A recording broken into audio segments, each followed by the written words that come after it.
There is a war happening right now. No soldiers, no borders, no headlines. It's happening inside your skull. At 3 a.m. when you can't sleep. At 6 a.m. when the alarm goes off and something in you whispers 5 more minutes. It's happening right now as you watch this. And here's the terrifying part. You might be losing. Because the most dangerous weapon on planet Earth isn't a gun.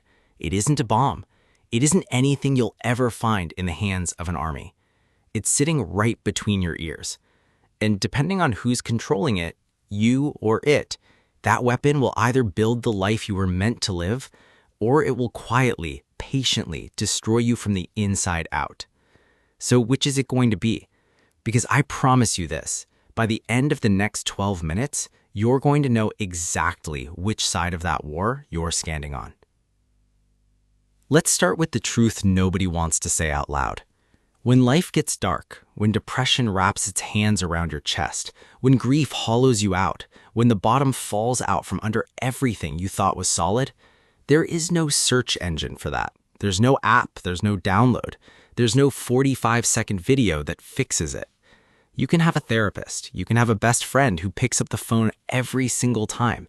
You can have a family that loves you more than life itself. But there are still 24 hours in a day.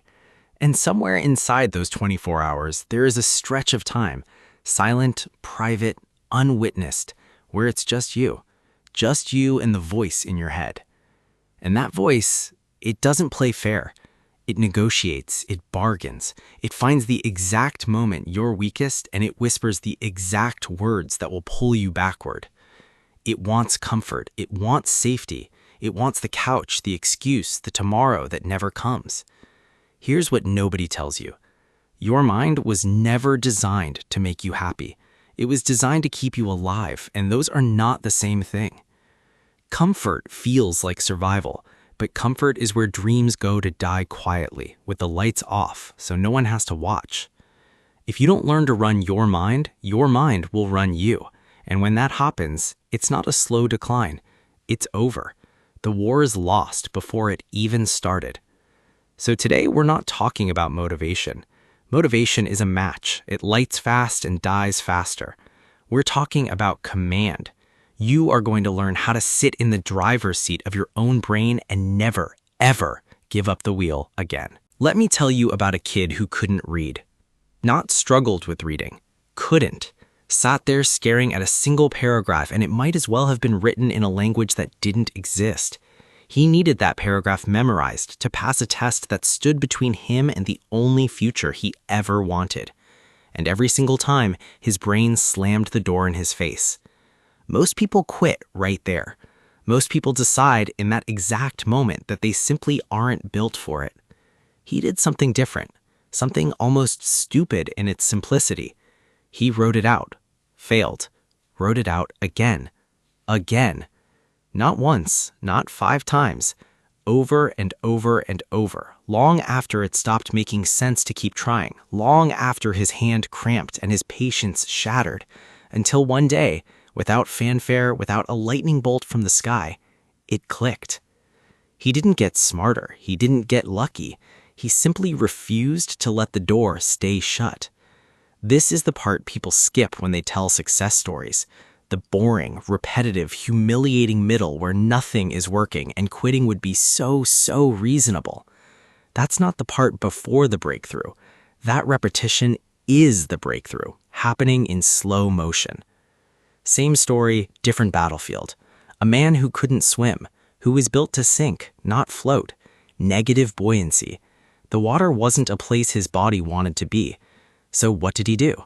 He got back in, sank. Got back in, sank. Got back in.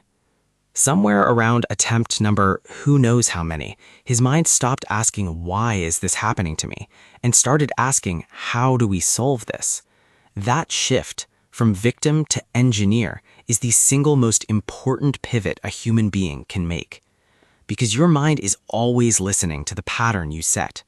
Show it that you fold under pressure, and it will prepare you to fold every time.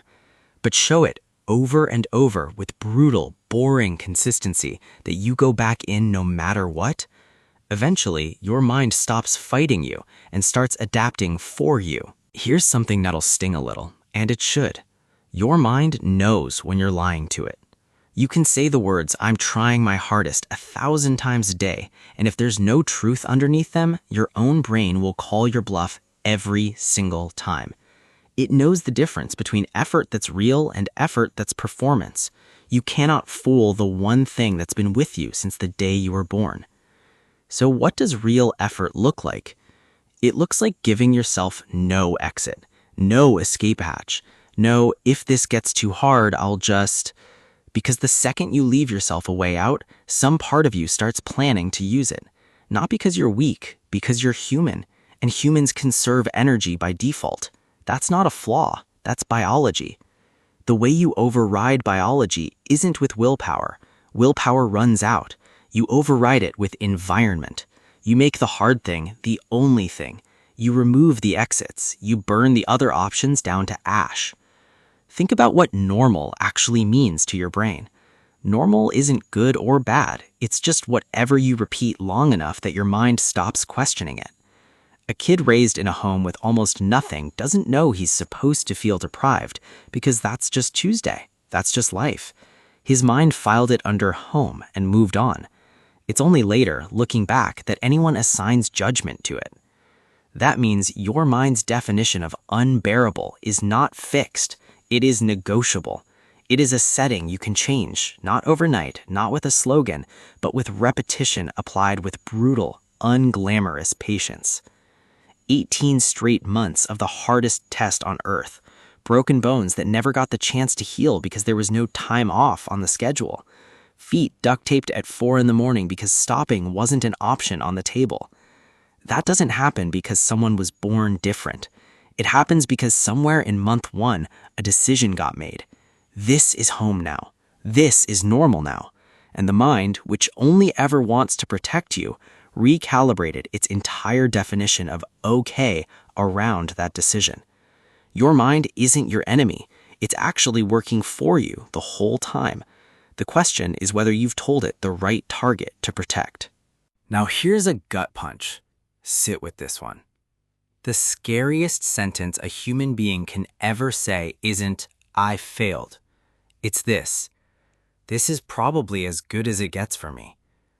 Picture a version of yourself, underweight, out of shape, stuck in a job that pays just enough to survive and not $1 more, genuinely believing with full sincerity, "I am trying as hard as a person can try.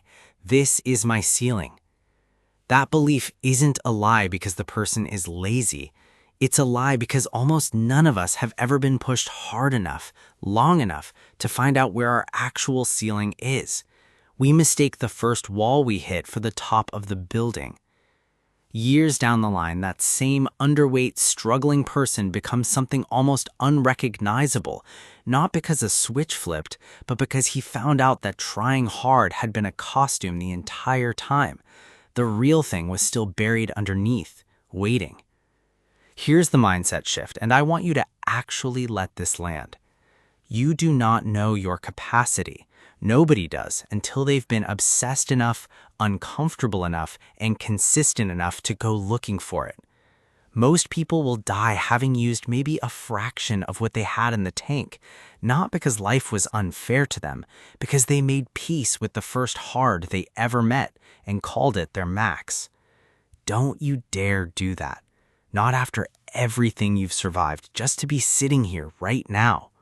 There is a very specific kind of power that only exists on the other side of being broken.